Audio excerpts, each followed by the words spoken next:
নমস্কার সবাইকে বন্ধুরা, আজকে 4 জুলাই 2025 ইংরেজি ত্রিপুরা দর্পণ পত্রিকায় উঠে আসা একটি বিশেষ গুরুত্বপূর্ণ হেডলাইনের বিস্তারিত আলোচনা কি দেওয়া হয়েছে সেটা এখন আমরা দেখব।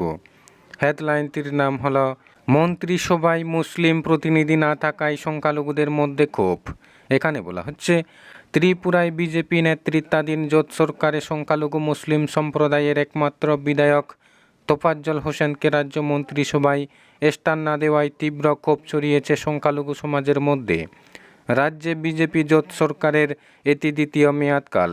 ফলে বৃহস্পতিবার রাজ্য মন্ত্রিসভায় নতুনভাবে সম্প্রসারণের মধ্য দিয়ে মোট 12 জন মন্ত্রী হয়েছেন। কিন্তু এতজন মন্ত্রী থাকা সত্ত্বেও সংখ্যালঘু মুসলিম সম্প্রদায় থেকে কোনো প্রতিনিধিত্ব না থাকাটা আবারও প্রমাণ করেছে যে বিজেপি দল সংখ্যালঘু মুসলিমদের স্বার্থ নিয়ে গালভরা প্রতিশ্রুতি দিলেও বাস্তবে তার প্রতিফলন ঘটায় না।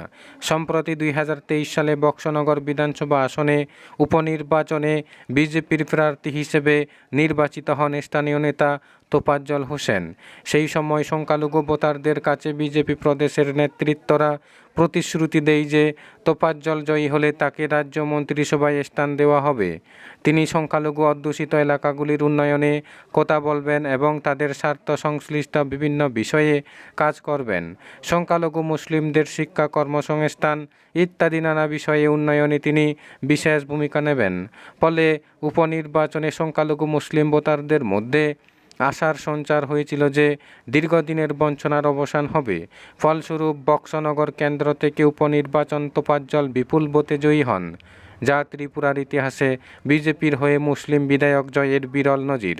কিন্তু বৃহস্পতিবারের মন্ত্রিসভা সম্প্রসারণের পরে স্পষ্ট হয়ে যায়, প্রদেশ বিজেপি নেতৃত্ব সংখ্যালঘুদের তরফে সংখ্যালঘু বিধায়ককে মন্ত্রিসভায় স্থান দেননি। ফলে সংখ্যালঘু মুসলিম সমাজের বড় অংশই ক্ষোভে ফুঁসছে। সমালোচকদের মতে এটি সংখ্যালঘুদের প্রতিশ্রুতি ভঙ্গের সরাসরি প্রমাণ। এদিকে রাজ্য মন্ত্রিসভায় সংখ্যালঘু কল্যাণ দপ্তরের মন্ত্রী হিসেবে যিনি রয়েছে তিনি হলেন শুক্লাচরণ নোয়াতিয়া। তবে মুসলিম সমাজের অভিযোগ, শুক্লাচরণ নোয়াতিয়া নিজে উপজাতি সম্প্রদায়ের মুসলিম নন। ফলে মুসলিমদের প্রকৃত চাহিদা ও সমস্যার সাথে তার কোনো সরাসরি সংযোগ নেই। তাই মুসলিমদের কল্যাণে তিনি কি অবদান রাখতে পারেন সেই প্রশ্ন উঠছে সর্বত্র।